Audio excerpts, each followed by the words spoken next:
J.K. Rowling is never one to hold back on Twitter, and this was certainly the case when she went on a Twitter speech against, quote, feminist allies who call women whores. I'll just read you a little bit of this and then Amir and I are gonna get into a discussion. So this took place on June 9th. She says, just unfollowed a man whom I thought was smart and funny because he called Theresa May a whore. If you can't disagree with a woman without reaching for all those filthy old insults, screw you and your politics. I'm sick of liberal men whose mask slips every time a woman displeases them, who reach immediately for crude and humiliating words. Associated with femaleness, act like old school misogynists and then preen themselves as though they've been brave. When you do this, Mr. Liberal Cool Guy, you ally yourself, wittingly or not, with the men who send women violent pornographic images and rape threats, who try by every means possible to intimidate women out of politics and public spaces, both real and digital. Cunt, whore, and naturally rape. We're too ugly to rape, or we need raping, or we need raping and killing. Everyone I know who has dared express an opinion publicly has endured this kind of abuse at least once, rooted in an apparent determination to humiliate or intimidate her on the basis that she is female. If you want to know how much fouler it gets, if you also happen to be black or gay, ask Diane Abbott or Ruth Davidson. I don't care whether we're talking about Theresa May or Nicola Sturgeon or Kate Huey or Yvette Cooper or Hillary Clinton. Femaleness is not a design flaw. If your immediate response to a woman who displeases you is to call her a synonym for her vulva or compare her to a prostitute, then drop the pretense and own it. You're not a liberal. You're a few short steps away from the guy hiding behind a cartoon frog. So she did not pull any punches. Amir, you said that you were going to kind of play devil's advocate on this one, so yeah, I'm interested on what your take on the story is. I totally changed my mind. But like, I'll try to explain why people say that, and this is coming from a place of maybe even experience, because last year during the election, I'm a huge Bernie supporter, Bernie Sanders supporter. When I would get like annoyed and upset at things Hillary Clinton would do, my mind would sometimes go there. Like, this fucking woman, but like, I know it's wrong, but I think it's almost natural for humans to wanna kind of go for like the most easy route to like insult someone or something. And that usually goes to like their appearance or something, to go for an ad hominem. And you have to fight that. Like, you have to practice like not thinking that way, because it's wrong. You're not making like any kind of good argument when you're making attacks like that. So you're saying that you have had that mindset. Yeah, before. Like that's like my mind would go there. Okay, I'm wondering if so you're. And I think a lot of it is just with the internet and everything, our levels of vitriol. Like, we know what the nuclear option is when it comes to like vitriolic statements, and people know where to go.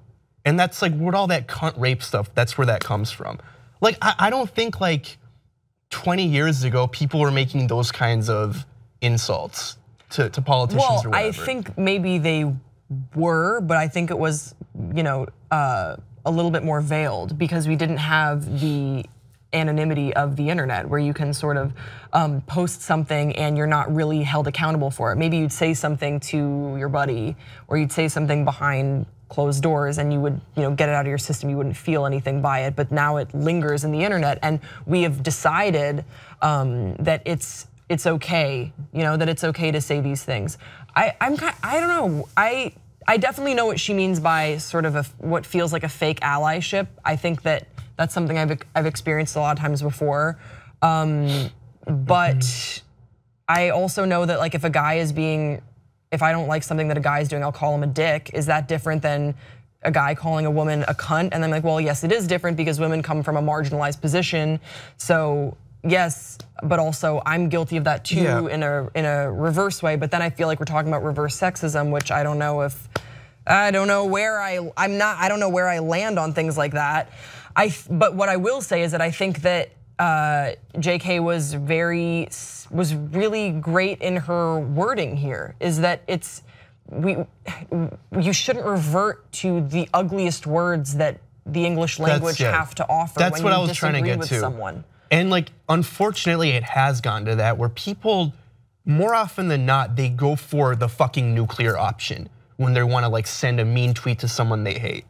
Like, whether it's Donald Trump or Theresa May, whoever, you fucking cunt, blah, blah, blah. Like, why do you have to even go there? There's like better ways to show your outrage. I think it's because in the cacophony of the internet, you want your words to stand out and to hurt more. So we're digging at a bottomless pit of what is the most evil thing you could say to someone. Right. And that's how rape got entered into this, because that was, I know the first time that I had like a rape threat said against me in like a TYT comment or something. Just because, I mean, Lizzie has said this before, my girlfriend and I have talked about this before, there are people who genuinely think that what I need is a good dickin'. Literally, gosh. I'm just saying, it doesn't bother me because I know that's not true. It bothers me. It should, it's a weird thing, but it's weird that so I would be presenting the news or I'd be talking about something, and if someone would disagree with how I'm doing it, they're like, she just needs to get raped. And fortunately, I have a thick skin, so that stuff doesn't really get to me, but we should talk about why we got to that place where instead of like, this girl sucks at doing the news, fuck her, which is one thing, instead it's become this dyke sucks at doing the news, we should rape her. If Grace was raped or something, then maybe she would look differently, I don't know. So I think that we should critique it. I think that JK knows that she comes from a position where she has a whole bunch of Twitter followers. She's starting a conversation. And I think the point is that this isn't just like specifically for the right wingers or the alt-right or anything. This is kind of like a broader problem. Of just people and like the things that they say. You gotta be careful about the things that you say. Yeah, you gotta do better. Like honestly, like it's weird to even say this, but like try to have some fucking manners.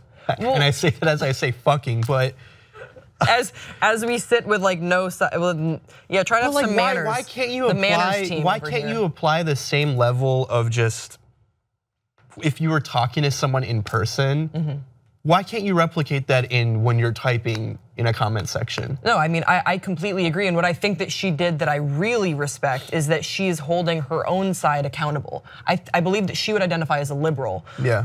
And she is saying, hey, liberal guys, it's not enough for us to just side together on policy. We need to side together on rhetoric and how we are critiquing the other side. We can voice our dissent of the people in power, but let's do that in a way that elevates the conversation. Don't hide behind this mask that, oh, I'm a liberal so I can say whatever I want. Like, we gotta be better. And I think that goes, so what I took away from this is it goes for all of us. It's not okay for me to call people, I mean, I insult people a lot. I insult you regularly. You too, Sophie. I insult people all the time. She does use Sophie behind your back. I like to think it's a love language, but that's weird. I don't know. I think we can all work to be better. I think that JK isn't wrong in calling this out, but I'm sure that a lot of people got upset because she didn't mince her words.